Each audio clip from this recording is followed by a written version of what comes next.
தர்மபுரியில் என்னென்ன ஃபேமஸ் கீழே ஆக்சுவலாக கிளிக்க முடியாதுன்னு நினைக்கிறேன். ஏன்னா வந்து அவ்வளோ டஸ்டியாக இருக்குது. கொஞ்சம் அப்படி பாருங்களேன், நம்ம மக்கள் பண்ணுற வேலையை நம்ம கையில் ஒன்றும் இல்லை. இப்போ இங்கே சரியாக குளிக்க முடியாது, ஏன்னா ஃபுல்லாக வந்து அழுக்காக இருக்குது. ஒரே ஒரு குகையில் மட்டும் ஆட்களை போக விட மாட்டாங்க. போனவங்க திரும்ப வந்ததா சரித்திரம் இல்லை அப்படின்ற மாதிரி சொல்கிறாங்க. கோயிலில் தான் இப்போ ரெஸ்ட் எடுக்கிறோம்.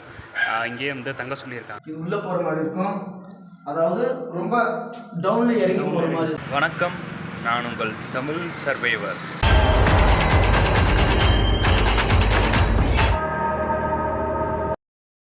சொல்லுப்பா தம்பி, உன் பேர் என்ன? என் பேர் ராகுல். ராகுல், ஓகே. தர்மபுரியில் என்னென்ன ஃபேமஸ்? தர்மபுரி ஃபேமஸ்னால் வந்து புளி தான் ரொம்ப ஃபேமஸ்ஸு. ஓகே. அப்புறமா வந்து டெம்பிள். புளின்றது இந்த இது சாம்பாரில் இப்போ இது ரசத்தை கலைக்கிற புளி. அப்புறமா வந்து டெம்பிள்ஸ் நிறைய ஃபேமஸாக இருக்குது. ஓகே. அப்புறம் வந்து நெல்லிக்கனி, அவையார் கொடுத்த நெல்லிக்கனி ஃபேமஸ்ஸு. அதிகமாகப்பட்ட அது இங்கே தான் கொடுத்துருக்காங்க. இங்கே தான் கொடுத்துருக்காங்க. ஓகே. அப்புறம் வந்து காலபைரவர் கோயில், காலபைரவர் கோயில் ஃபேமஸ். காலபைரவர் கோயில், ஓகே. அப்புறம் வந்து நிறைய ஃபேமஸ் இருக்குது. சொன்னால் என்ன நிறையா போகலாம். Okay okay. அடுத்து நம்ம வந்து கிருஷ்ணகிரி தான் போயிட்டுருக்கோம். கிருஷ்ணகிரியில் வந்து ஃபுல்லாக டேமுன்னு சொல்கிறாங்க. ரைட் சைடில் ஃபுல்லாக வந்து இந்த தண்ணி போகும், அந்த அங்கே குளிக்கலான்றாங்க. நிறைய இடத்துல வந்து அங்கே மீன் பிடிச்சி அங்கேயே ஃப்ரெஷ்ஷாக சாப்பிட்லான்றாங்க. அதெல்லாம் உண்மையா? Okay okay okay.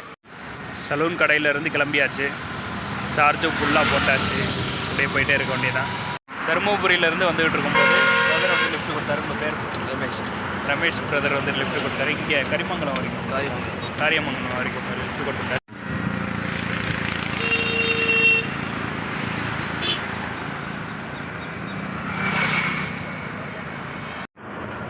இங்கேருந்து நம்ம நேராக வந்து அவதானப்பட்டி போயிட்டு அங்கேருந்து இது இருக்குது, கிருஷ்ணகிரி இருக்குது. அப்படியே நம்ம நடந்து வந்துகிட்டு இருக்கும்போது ப்ரோ லிஃப்ட் கொடுத்தாரு. ப்ரோ உங்கள் பேர்? ப்ரோ சிவா ப்ரோ லிஃப்ட் கொடுத்தாரு. ப்ரோ இறக்கி விட்ட ஸ்பாட்டில் இருந்து ஸ்ட்ரைட்டாக போயிட்டு லெஃப்ட்டு திரும்பினா வந்து டேம் இருக்குன்ற மாதிரி சொன்னாங்க. அதான் போயிட்டுருக்கேன். போயிட்டு ஒரு 2-3 ஷார்ட்ஸ் எடுத்துகிட்டு அப்படியே நம்ம வந்து ஃபுல்லாக கவர் பண்ணலாம். அப்போது நேச்சரான பிளேசஸ் வந்து ஃபுல்லாக கவர் பண்ணிவிட்டு பார்க்கலாம் எப்படி இருக்குன்னு பார்க்கலாம்.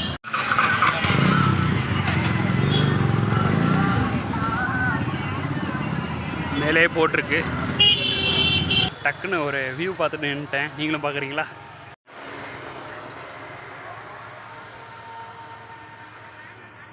எப்படி இருக்குது? சூப்பராக இல்லை?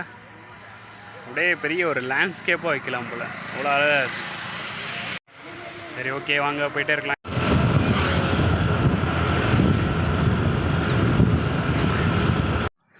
ஆக்சுவலாக இதுதான் என்ட்ரியிலேருந்து அப்படியே உள்ளே நடந்து போயிட்டுருக்கோம். உள்ளே ஃபுல்லாக வந்து காடாக இருக்குது. மேலேயும் ஃபுல்லாக ஒரு பக்கம் மலை, ஒரு பக்கம் வந்து காடு மாதிரி இருக்குது. ஒரு மாதிரி குயில் சத்தம் கேட்குது பாருங்கள். ரொம்ப நாள் கழிச்சு இப்போ தாங்க கேட்குறேன் குயில் சத்தமே. அப்படியே ஃபுல்லாக கேட்டுக்கிட்டே இருக்குது கண்டினியூஸாக. அமைதியாக இருக்குது, பீஸ்ஃபுல்லாக இருக்குது. போயிட்டு உடனே போயிட்டு வேகமாக போயிட்டு ஜம்ப் பண்ணி குளிச்சுட்டு உங்களோட ட்ரெஸ்ஸை மாற்றிட்டு அப்படியே கிருஷ்ணகிரி போயிட்டு பார்க்கணும். ஓகே, ஃபஸ்ட்டு இதை பார்ப்போம் எப்படி இருக்குன்ட்டு. எவ்வளோ தண்ணி இருக்குதுன்னு தெரில. மேக்ஸிமம் ஜஸ்ட் வரைக்கும் இருக்குதுன்னு நினைக்கிறேன். மீன் பிடிச்சிட்டு இருக்கீங்களா ப்ரோ? கீழே ஆக்சுவலாக கிளிக்க முடியாதுன்னு நினைக்கிறேன். ஏன்னா வந்து அவ்வளோ டஸ்டியாக இருக்குது. அந்த பக்கம் ரொம்ப க்ளீனாக இருக்குது, இந்த பக்கம் குளிக்க முடியாதுன்னு நினைக்கிறேன். அங்கே கோயில் கீழே வந்து நந்தி வாயில் வந்து தண்ணி வர்ற மாதிரி இருக்குல்ல, அங்கே தான் ஆக்சுவலாக குளிக்கணுமா. அங்கே குளித்து முடிச்சுட்டு அதுக்கப்புறம் வந்து சாமி கும்பிட்டு அதுக்கப்புறம் அந்த வழியாக அப்படியே வெளியே போக வேண்டியதான். ஒன்று அங்கே இருக்கிற நந்தி இதில் வந்து குளிக்கலாமா, சப்போஸ் அப்படி இல்லைன்னா அந்த பாலத்துக்கு கீழே வந்து குளிக்கலான்றாங்க. நான் 2வது சாய்ஸே நான் இது பண்ணிட்டேன். ஏன்னா அங்கேயே குளிக்கலாம், கொஞ்சம் இயற்கையாக குளித்தா தான் நல்லாயிருக்குன்னு சொல்லிவிட்டு அங்கே போயிட்டுருக்கேன். போயிட்டு அங்கே குளிப்போம். செம்ம அழகாக செம்ம க்ளீனாக இருக்குல்ல தண்ணி. ஆனால் கொஞ்சம் அப்படி பாருங்களேன், நம்ம மக்கள் பண்ணுற வேலையை. நான் என்ன சொல்கிறேன்னு தெரியல. எதாவது சொல்கிறேன்னு நினச்சா கமெண்ட்டில் சொல்லுங்கள். நம்ம கையில் ஒன்றும் இல்லை. சரி ஓகே, இப்போது குளிக்கலான் இருக்கேன். 2 நிமிஷம் நல்லா குளிச்சுட்டு நல்லா கை காலெலாம் நல்லா தேய்ச்சி குளிச்சுட்டு, சோப் கொண்டு வரல பட் இருந்தாலும் சோப் ஓகே, நல்லா லைட்டாக குளிச்சுட்டு பிஸ்கெட் இருந்தால் லைட்டாக சாப்பிட்டுட்டு அப்படியே அங்கே முன்னாடி இதுக்கு முன்னாடி வந்து அமைதியாக இருந்துச்சுல அந்த இடம்லாம் போயிட்டு உட்காந்துட்டு கொஞ்சம் நேரம் பேசிவிட்டு அப்படியே நம்ம கிளம்புவோம். ஆனால் அந்த பின்னாடி இருக்கிறத பார்த்தா தான் பயமாக இருக்குது, உள்ளுக்குள்ளேருந்து எதாவது வந்துருப்போன்ற மாதிரியே இருக்குது. சரி ஓகே, போய் குளிச்சிடலாம், இறங்கிற வண்டியை தான். ஆக்சுவலாக மக்கள் ஃபுல்லாக அங்கே குளிச்சுட்ருக்காங்க. இருங்க ஜூம் பண்ணி காட்டுறேன். மக்கள் ஃபுல்லாக அங்கே குளிச்சுட்ருக்காங்க. நான் இவ்வளோ தூரம் வந்துட்டு இந்த ஆறு எங்கே போகுது முடின்ட்டு பார்த்துட்ருக்கேன். அங்கங்கே லைட்டாக அரிக்குதுங்க. குளிச்சிட்டேன், ஓரளவு குளிச்சிட்டேன். சரி ஓகே, நம்ம பார்ப்போம், வேறு ஏதாவது பார்ப்போம். இங்கே சரியாக குளிக்க முடியாது, ஏன்னா ஃபுல்லாக வந்து அழுக்காக இருக்குது. இந்த சட்டை பேண்ட்டெல்லாம் அப்படியே எடுத்து இங்கேயே போட்டுறாங்கன்னு நினைக்கிறேன், ரொம்ப அழுக்காக இருக்குது.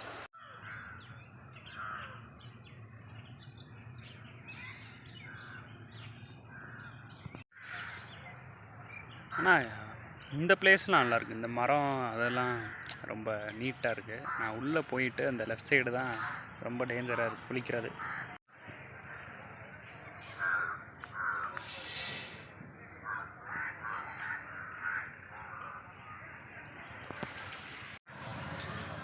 அப்பா சரியான தூக்கங்க.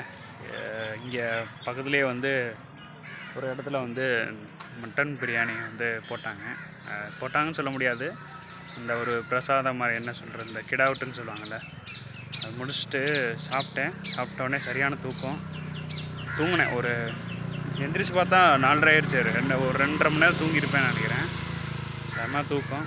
அப்படியே தூங்கி முடிச்சுட்டு எந்திரிச்சேன். ஒரு பிரதர் வந்தார், லிஃப்ட் கொடுக்குறேன்னு சொல்லியிருக்காரு. அங்கே போயிட்டு கிருஷ்ணகிரி போயிட்டு பார்க்கணும். கிருஷ்ணகிரி போயிட்டு ஒரு 2-3 கிளிப் எடுத்துகிட்டு சேம் நைட்டு தூக்கம் வராதுன்னு நினைக்கிறேன், அப்படி தூங்கிட்டேன். அப்படியே நம்ம வந்து டேம் முடிச்சுட்டு டேம் வந்து எக்ஸ்ப்ளோர் பண்ணிவிட்டு ஒரு 2-3 இடம் பார்த்தோம், சாப்பிட்டு முடிச்சுட்டு அங்கே லைட்டாக தூங்கிட்டு அதுக்கப்புறம் வந்துகிட்டு இருக்கும்போது ஃப்ரெண்ட்ஸ் வந்து ஹெல்ப் பண்ணாங்க.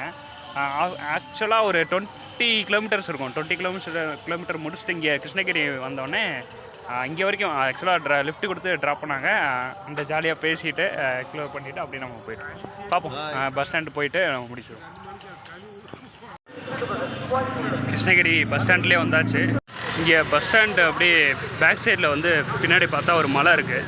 அந்த மலையில் வந்து குகை இருக்குது. அண்டு மேலே வந்து சின்ன கோயில் மாதிரி இருக்குது. வந்து ஒரு விஷயம் கேள்விப்பட்டேன், இப்போ தான் அந்த விஷயம் கேள்விப்பட்டேன். என்னென்னா, இந்த மலை காமிச்சல, அந்த மலையில் வந்து ஃபுல்லாக வந்து நிறைய குகைகள் நிறைய இருக்கான். மேலே வந்து ஒரு கோயில் இருக்கான். நிறைய குகையில் ஒரே ஒரு குகையில் மட்டும் ஆட்களை போக விட மாட்டாங்க.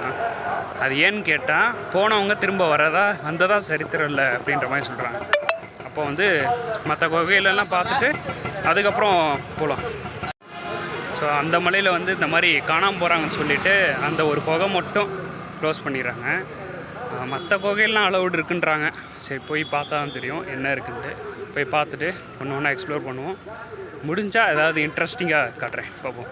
அப்படியே இந்த மலைக்கு ஆப்போசிட் பார்த்திங்கன்னா ரொம்ப சூப்பராக ஒரு சின்ன ஒரு குளம் மாதிரி இருக்குது. அனைவருக்கும் வணக்கம். சர்வம் குகைக்காளி மையம். என்னுடைய பெயர் ராமச்சந்திரன் என்கின்ற ராம் குகைக்காளி. தெய்வத்துடைய பெயர் பெற்று தான் என்னுடைய பேர் அழைக்கப்படும். இந்த அன்னையினுடைய திருக்கோயிலுடைய பெயர் வந்து எல்லையம்மன் திருக்கோவில், குகை காளியம்மன் ஆலயம். நான் வந்து இந்த இடத்துல வந்து 15 வருடமாக இந்த இடத்துல வந்து நான் தொண்டு செய்கிறேன்னா, இன்றைக்கி தாயாகவும் தகப்பனாகவும் என்னை வந்து என்னுடைய குருநாதர் என்னை வளர்த்து எனக்கு எந்த ஒரு கஷ்டம் இருந்தாலும் எந்த ஒரு பிரச்சனையாக இருந்தாலும் நான் வந்து இந்த இடத்துல தான் முறையிடுவேன். எந்த ஒரு பிரச்சனையாக இருந்தாலும் என்னை வந்து தீர்க்கக்கூடிய அளவுக்கு இந்த தெய்வம் இருக்குது. இந்த இடத்துல நான் வந்து எல்லா மக்களுக்கும் என்னால் முடிஞ்ச உதவிகள், என்னால் முடிஞ்ச நலத்திட்டங்கள் செய்கிறேன். தெய்வங்களுக்கு இங்கே தொண்டு செய்கிற பூஜைகள், புனஸ்காரங்கள், அலங்காரங்கள், அபிஷேகங்கள் இது போல் நடத்திட்டு இருக்கிறோம். நாங்கள் இந்த இடத்துல 15 வருஷமாக நான் இருக்கிறேன். என்னுடைய பேர் ராமச்சந்திரன் என்கின்ற ராம் குகைக்காளி. இந்த கோயிலில் தான் நான் இருக்கிறேன்.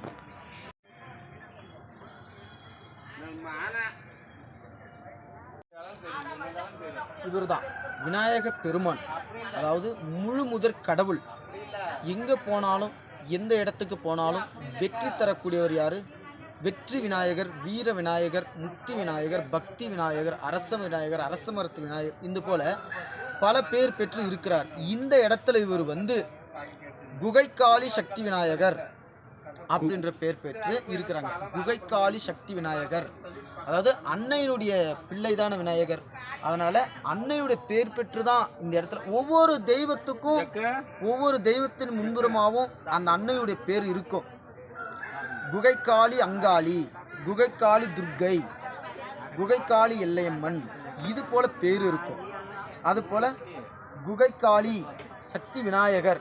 முதல்ல இவரை வணங்கிட்டு அதுக்கு பிற்பாடு அந்த காவல் தெய்வங்களை வணங்கிட்டு தான் உள்ளே போய் தரிசனம் செய்யணும். இப்படி செய்யும்போது இந்த மண்ணுக்கு வந்துட்டால் எப்பேற்பட்ட பிரச்சனையாகட்டும், எப்பேற்பட்ட மன கஷ்டமாகட்டும், எல்லாருக்கும் எந்த குறையாக இருந்தாலும் தீர்க்கக்கூடிய அளவுக்கு இந்த இடத்துல சக்தி வாய்ந்த குகைக்காளி அப்படின்ற பேர் பெற்று இந்த இடத்துல இருக்கிறா. இந்த திருக்கோயிலுடைய பேர் வந்து எல்லையம்மன் திருக்கோவில், குகை காளியம்மன் ஆலயம். சர்வம் காளிமயம், சர்வம் குகை காளிமயம், இதுதான் சொல்லுவாங்க. சர்வமும் அவளே, சகலமும் அவளே. இந்த அம்மா வந்து வீரமா காளி குகைக்காளின்ற பேர். அதாவது காவல் தெய்வங்களை தான் கோயிலுக்கு வெளியவோ ஊருக்கு வெளியவோ காவலுக்கு நிறுத்துவாங்க. ஆனால் இந்த இடத்துல தெய்வமே வந்து காவலுக்கு நிற்குது. அந்த ரூபம் தான் இந்த வீரமா காளி அப்படின்ற ரூபம். இந்த வீரமா காளி குகைக்காளி ரூபம். இந்த அம்மாவை வந்து முதல்ல வந்து மக்கள் வந்து முன்னாடியே வந்து நம்மளை தரிசனம் பண்ணும்போது அவங்க மனசுக்குள்ளே ஒரு மன நிம்மதி கிடைக்குது. தெய்வத்துடைய அந்த முகத்துடைய அம்சத்தை கண்டு அவங்க மனசில் வந்து நல்ல ஒரு உணர்வு, நல்ல ஒரு மகிழ்ச்சியான ஒரு விஷயம் நடக்க ஆரம்பிக்குது. அதே போல் அந்த பக்கம் தெய்வம், அங்கே ஒரு காவல் தெய்வம், ஆண் தெய்வம் ஒன்று ஒரு காவல் தெய்வம் இருக்குது. இது வந்து சூழல். இந்த கோயிலுடைய முற்பகுதியில் வந்து இதுதான் முதல் துவக்கமே. இதுதான் இந்த அம்மாவுடைய பாதம். இது இந்த அம்மாவுடைய பாதம், அந்த உள்ளே இருக்கிற அம்மாவுடைய எல்லையம்மனுடைய பாதம். இது இந்த பாதத்தை பணிஞ்சிட்டு மக்கள் இதை வந்து தரிசனம் பண்ணிட்டு வணங்கிட்டு உள்ளே வருவாங்க. ஏன்னா தாய்க்கு முதல் வணக்கம்னு சொல்லுவாங்க. அது போல் தாய்க்கு முதல் வணக்கத்தை தெரிஞ்சுட்டு அவங்க பாதத்தை பணிஞ்சிட்டு மக்கள் உள்ளே வராங்க. அது போல் அந்த பக்கம் இவர் வந்து வீரபத்ரசாமி. வீரபத்ரசாமி வீரத்துக்கும் விவேகத்துக்கும் இருக்கணும். வீரம் என்றால் என்ன? வீரபத்ரர் அந்த ரூபம் இது. இவரது வந்து வீரபத்ரர். இவரும் காவல் தெய்வமா இந்த இடத்துல வந்து அன்னை நம்மளை பெற்ற தாய் யாரு? காளி. காளியுடைய மகன் தான் இந்த வீரபத்ரர். அந்த வீரபத்ரர் தாய்க்கு, என்னுடைய தாய்க்கு நான் வந்து நிற்கிறேன் அப்படின்ற ரூபத்தில் வந்து வீரபத்ர ரூபத்தில் வீரபத்ரர் அப்படின்ற பேர் பெற்று இந்த இடத்துல வெளியே நிற்கிறாங்க. இவங்க வந்து நம்மளை எதிர்நோக்கி வரக்கூடிய மக்களுடைய மனது ஒரு நிலையாக இருக்கும், இல்லை இருநிலையாக இருக்கும், இருமனமாக இருக்கும். இப்பேற்பட்டவங்களோட வந்து மனம் வந்து தெய்வத்தை நடும்போது ஒரு நிலையாக இருக்கணும், ஒரு மனதாய் வா அப்படின்னு தான் சொல்லுவாங்க. அதை குறிக்கக்கூடிய அளவுக்கு தெய்வங்கள் நான் உனக்கு துணை இருக்கிறேன் நான் இந்த ரூபத்தில். அதாவது கெட்டதை இதை பாருங்கள், இந்த கெட்டது நினைவோடு வர்றவங்களை வந்து சத்தியம், கெட்டது நினைவோடு வர்றவங்களை வந்து தலைமையில் கெட்டதை நான் மெரிப்பேன், அவங்க மனதில் உள்ள கெட்டதை நான் மெரிச்சிருவேன். கெட்ட நினைப்போடு வரவங்களை மெரித்து அதை வந்து ஒற்றை நிலையாக வரணும், அவங்க ஒரு மனதாக வரணுன்ற அளவுக்கு தான் தெய்வம் வந்து ஒரு விரல் காட்டக்கூடிய காட்சி இதுதான். இந்த அம்மனுடைய முதல்ல தெய்வத்துடைய எல்லா தெய்வத்தோட கோயிலுக்கு போகலாம், எல்லா தெய்வமும் ஒன்று தான். தெய்வம்ன்றது எல்லாமே ஒன்று தான். எந்த தெய்வத்தினுடைய கோயிலுக்கு போனாலும் மனதை வந்து ஒரு நிலையாக இருக்கணும், ஒரு மனதாக இருந்து ஒரு நிலையாக இருந்து தான் தெய்வத்தை நம்ம வந்து காணணும். அப்படி காணும்போது தெய்வம் வந்து ஒரு மனதாக இருக்கிறான். அவனுக்கு என்ன, அவனுடைய பிரச்சனை என்ன, அவனுடைய கஷ்டம் என்னன்றது தெய்வம் அவங்க மனதில் உள்ள குறைகளை வந்து தன்னுடைய செவியால் அது கேட்டு அவங்களுடைய குறையை தீர்க்கும். அதுக்கு தான் என்னுடைய தாயுடைய கோயிலுக்கு வரக்கூடிய பக்தர்கள் ஒரு நிலையாக வரணும், ஒரு மனதாக வரணும், கெட்ட ஒரு நினைப்போடு வரக்கூடாதுன்றதுக்காக இந்த வடிவத்தில் அவர் இருக்கிறார் வீரபத்ரர். இதுதான் இந்த கோயிலுடைய விசேஷம்.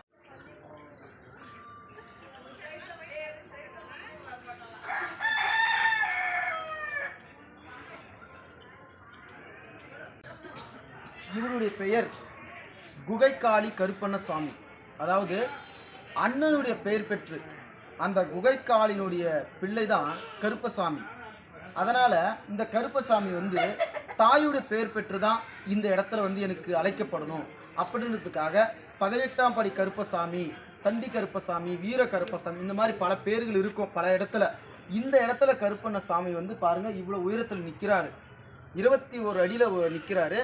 இவருக்கு வந்து பெரிய கருப்பு, சின்ன கருப்பு, அதுக்கு சின்ன கருப்பு, இது போல் 3 கருப்பண்ணசாமிகள். அதாவது குகைக்காளி கருப்பண்ணசாமி அப்படின்ற பேர் இந்த இடத்துல. இவருக்கு வந்து அமாவாசை, பௌர்ணமி மற்றும் ஞாயிறு இந்த மாதிரி அனுதினமும் இவருக்கு வந்து இந்த இடத்துல பூஜைகளும் புனஸ்காரங்களும் வெகு விமர்சனையாக நடக்கும். கோட்டரு, அதாவது மது, கோட்டரு, கெடா, இது போல் பலிகள் இந்த இடத்துல இவருக்கு படையல் போடுவோம். சுருட்டு, பீடி, இந்த மாதிரி இவருக்கு வந்து சுருட்டு இது போல் படையல்களை வந்து இந்த இடத்துல இவருக்கு வந்து சாத்தி இவரை வணங்கிட்டு போவாங்க.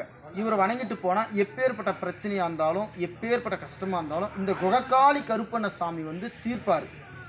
இதனால் அவங்க என்ன வேண்டிக்கிறாங்களோ, கெடா வெட்டணும், இல்லை இந்த கருப்பண்ண சாமிக்கு நாங்கள் படையல் போடணும், நாங்கள் சாமிக்கு வந்து நாங்கள் வந்து கோட்டர் கொடுக்கணும், நாங்கள் வேண்டி இருக்கிறோம். ஏன்னா மனிதர்கள் யாரும் இந்த இடத்துல அருந்ததில்லை, தெய்வத்துக்கு படைக்கிறாங்க. ஞாயிற்றுக்கிழமை நாளில், அமாவாசை நாளில், பௌர்ணமி தினத்தில்.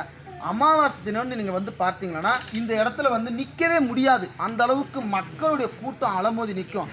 அன்னைக்கு பார்த்தீங்கன்னா இவருக்கு வந்து பயங்கரமான படையல், ஆட்டுக்கறி, கோழிக்கறி, முட்டை, மீன், கருவாடு, கோட்டரு, சுருட்டு, இது போல் பல வகையான வந்து படையல்களை வந்து இந்த இடத்துல கொடுத்து இவருக்கு வந்து ராஜ அலங்காரத்தில் வந்து காட்சி கொடுப்பாரு.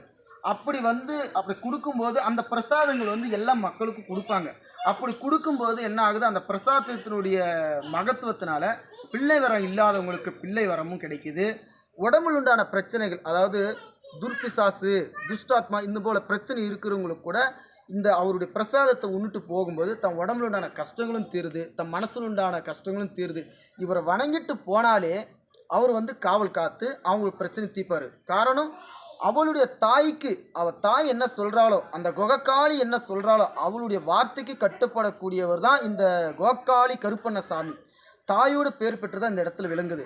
சகல அபிஷேகங்களும் சகல பூஜைகளும் இந்த இடத்துல நடக்குது. அன்னைக்கு வந்து பார்க்க முடியாத அளவுக்கு மக்கள் வந்து அந்த பிரசாதத்தை உண்ணுவாங்க. அது உண்ணுறதுனால அவருக்கு பல பிரச்சனைகளும் பல குழப்பங்களும் தீருது.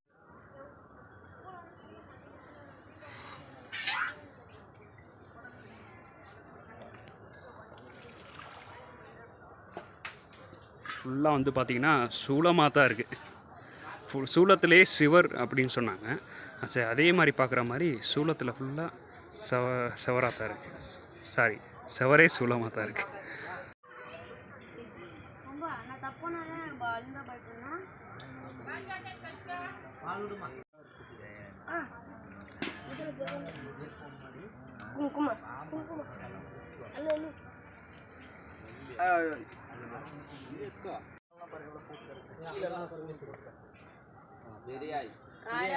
பெரியாயி, மலையனூர் அங்காளம்மா, அங்காள பரமேஸ்வரி, பெரியாயி.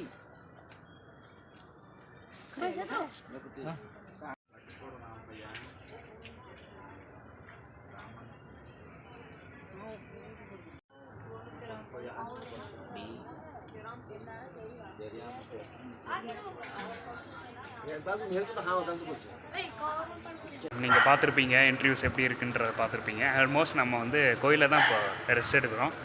இங்கேயே வந்து தங்க சொல்லியிருக்காங்க. இங்கேயே சார்ஜ் போட்டுட்டு இங்கே எடிட் பண்ணிவிட்டு நீங்கள் பார்ப்பீங்க என்னென்ன வீடியோஸ் எப்படி இருக்குன்ட்டு. ப்ளீஸ் பிடிச்சிருந்தா சப்ஸ்கிரைப் பண்ணுங்கள், லைக் பண்ணுங்கள், ஷேர் பண்ணுங்கள். நிறைய பேருக்கு ஷேர் பண்ணுங்கள். இந்த மாதிரி வந்து தமிழ்நாடு நம்ம வந்து இந்த மாதிரி பார்டரில் வ்ளாக் பண்ணுறோம் அப்படின்னு சொல்லிட்டு போகும்போது இந்த மாதிரி வந்து சிறப்பு வாய்ந்த சில விஷயங்கள் நம்ம வந்து பார்த்துக்கிட்டே போகலாம். பாருங்கள் எப்படி இருக்குன்றது பாருங்கள். இப்போ வரைக்கும் நீங்கள் பார்த்தது வந்து பார்ட் 1 வீடியோ. பார்ட் 2 வீடியோ வந்து நாளைக்கு நீங்கள் பார்க்கலாம். இது உள்ளே போகிற மாதிரி இருக்கும், அதாவது ரொம்ப டவுனில் இறங்கி போகிற மாதிரி இருக்கும். இந்த மாதிரிலாம் அந்த காளி இருக்கிறா, காளிக்கு வந்து பத்ரகாளின்னு சொல்லுவாங்க. ஆமாம், பத்ரகாளி, ரத்தக்காளி, ரணக்காளி, இது வந்து மயானக்காளி, உக்ரகாளி அப்படின்ற ரூபத்தில் இருக்கிற இந்த இடத்துல. அதாவது யமனுக்கே யமனான யமகண்டா தேவின்ற ஒரு பேர் இந்த அம்மாளுக்கு வந்து. யமனுக்கே யமனானவ யமகண்டா தேவி அப்படின்ற மாதிரி, அதாவது மரண பயமே போயிடும். இந்த மண்ணை மிரிச்சிட்டா மரண பயமே போயிடும்.